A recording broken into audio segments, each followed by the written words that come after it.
Hi, hi, உங்களோட பேர்? நிஷா. நிஷா. சரி, இன்றைக்கி உங்களோட பர்த்டேன்னு சொல்லி உங்களுக்காக சர்ப்ரைஸாக கிஃப்ட் வந்திருக்குது. எத்தனாவது பர்த்டே இது? 33வது. 33வது. இந்த பர்த்டேக்கு யார் உங்களுக்காக கிஃப்ட் அனுப்பியிருப்பாங்க? வேறு யாருக்கு ஹஸ்பண்ட்? ஹஸ்பண்ட். அவரோட பேர்? மயூரன். எங்கே இருக்கார்? கப்பலில் இருக்கார். ஆனால் அந்த பேரில் வர இல்லை. வேறு யார் அனுப்பியிருப்பாங்க? எத்தனை சகோதரம் இருக்காங்க உங்களுக்கு? 4 பேர் இருக்கீங்க. 4 பேர் இருக்காங்க. 4 பேரில் யாரும் அனுப்பியிருக்கலாமே? அனுப்பியிருக்க மாட்டாங்களா? ஹஸ்பண்டாக தான் இருக்கும்.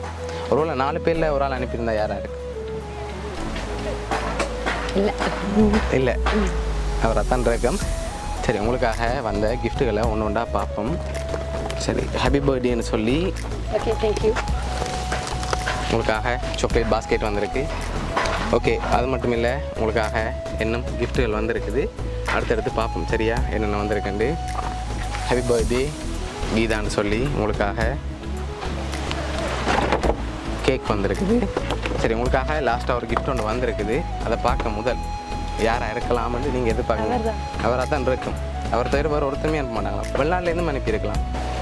இல்லை, ஒவ்வொருத்தர் சொல்லி ஒருத்தர் மனசுக்கு எதிர்பாராமல் வந்த கிஃப்ட். நீங்கள் யாருன்னு சொல்லலாம். யாரும் எதுவுமே யோசிக்க மாட்டாங்க. இது உங்களுக்காக சர்ப்ரைஸாக வந்திருக்குது. அதனால் எதுவும் யோசிக்க மாட்டாங்க.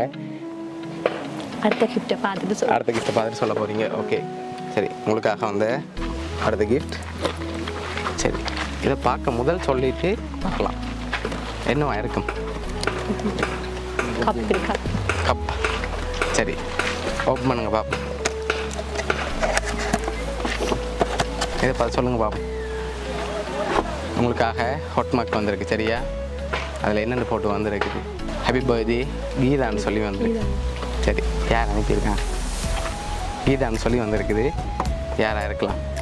சாக்லேட், கேக், அதோட ஹாட் மார்க் வந்திருக்குது. இவ்வளவும் அனுப்பியிருக்காங்க. யாராக இருக்கும்?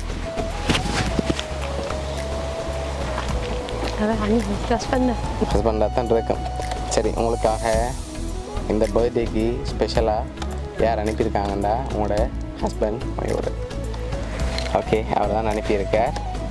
அவர் லோன்லியாக இருந்தாலும் உங்களுக்காக நினைச்சு அனுப்பியிருக்கார். அவருக்கு என்ன சொல்ல ஆசைப்படுறீங்க? தேங்க்யூ. அவர்கிட்ட வந்து வருமானம் எதிர்பார்த்தீங்களா? இப்படி வருமானம் எதிர்பார்த்தீங்களா? கண்டிப்பாக. சரி, என்ன சொல்ல ஆசைப்படுறீங்க ஹஸ்பண்டுக்கு? தேங்க்யூ. அவ்வளோதானா? ஃபோனில் சொல்கிறீங்களா? சரி, ஓகே. உங்களோட ஹஸ்பண்ட் சார்பாகவும் ரோனியா சர்ப்ரைஸ் கிஃப்ட் சார்பாகவும் இனிய பிறந்தநாள் நல்வாழ்த்துக்கள். தேங்க்யூ. ஓகே.